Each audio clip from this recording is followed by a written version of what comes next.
Preposition. आज हम पढ़ेंगे प्रीपोजिशन। प्रीपोजिशन यानी प्रीपोजिशन कौन कौन से प्रीपोजिशन होते हैं, प्रीपोजिशन का डेफिनेशन क्या होता है। तो आज हम पढ़ेंगे प्रीपोजिशन। ठीक है, प्रीपोजिशन का मतलब सबसे पहले तो प्रीपोजिशन को दो भागों में बांट लो, दो पार्ट्स में बांट लीजिए। देखिए कि प्रीपोजिशन का मतलब क्या होता है। प्री अलग होगा, पोजीशन अलग, यानी कि प्री मीन्स पहले, पोजीशन मीन्स स्थिति, यानी कि प्री मीन्स पहले, पोजीशन मीन्स स्थिति, पहले की स्थिति जो दर्शाए वही तो आपका प्रीपोजिशन होता है, उसे हम क्या कहते हैं, प्रीपोजिशन कहते हैं। ठीक है, तो प्रीपोजिशन का डेफिनेशन क्या होता है, परिभाषा क्या होता है।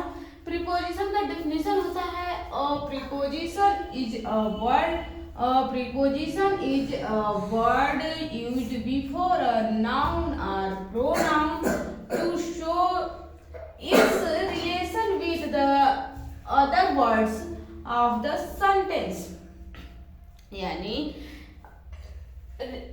जो नाउन या प्रोनाउन के पहले लग करके, बिफोर पहले लग करके, प्रीपोजिशन एक ऐसा शब्द है, प्रीपोजिशन एक ऐसा शब्द है जो नाउन या प्रोनाउन के पहले लग करके क्या करता है, उन सेंटेंस को क्या करता है कि उसके रिलेशन को दर्शाता है, उसके संबंध को दर्शाता है, या किसी भी वर्ड के आगे लग करके, विद द अदर वर्ड, किसी भी वर्ड के साथ लग करके ये क्या करता है, उसके संबंध को दर्शाता है। ठीक है, एग्जाम्पल में देखिए, जो संबंध को किसी के साथ लग करके किसी भी संबंध को दर्शाए उसे ही हम क्या कहते हैं, प्रीपोजिशन कहते हैं। एग्जाम्पल में देखिए, the book is on the table, the book is on the table.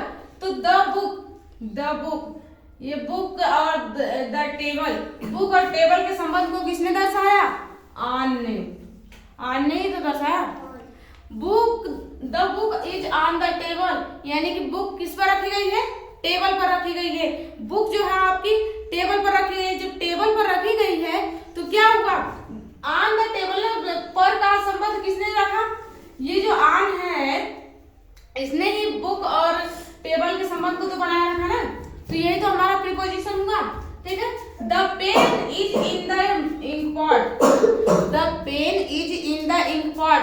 ठीक है, the pen is in the ink pot, तो पेन और इंक पॉट के संबंध को किसने दर्शाया, पेन और इंक पॉट के संबंध को इन ने दर्शाया, कैसे, पेन के अंदर ही तो इंक पॉट है ना, इंक जो है पेन के अंदर है, पेन के अंदर का मतलब पेन में। ठीक है, तो इन मिस में होता है, तो पेन के और इंक के संबंध को किसने दर्शाया, इन ने। तो यही हमारा क्या हुआ, प्रीपोजिशन हुआ।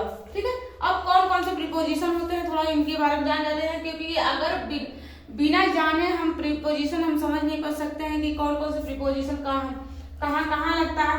ठीक है, तो पहले तो हम देखते हैं कि कौन कौन से प्रीपोजिशन होते हैं। जब हम प्रीपोजिशन जानेंगे तभी तो जानेंगे ना कि ये प्रीपोजिशन कौन कौन से प्रीपोजिशन होते हैं। ठीक है, तो प्रीपोजिशन कौन कौन से होते हैं, एट हो गया, in, into, on, between, among, beside, besides, above, over, upon, below, under,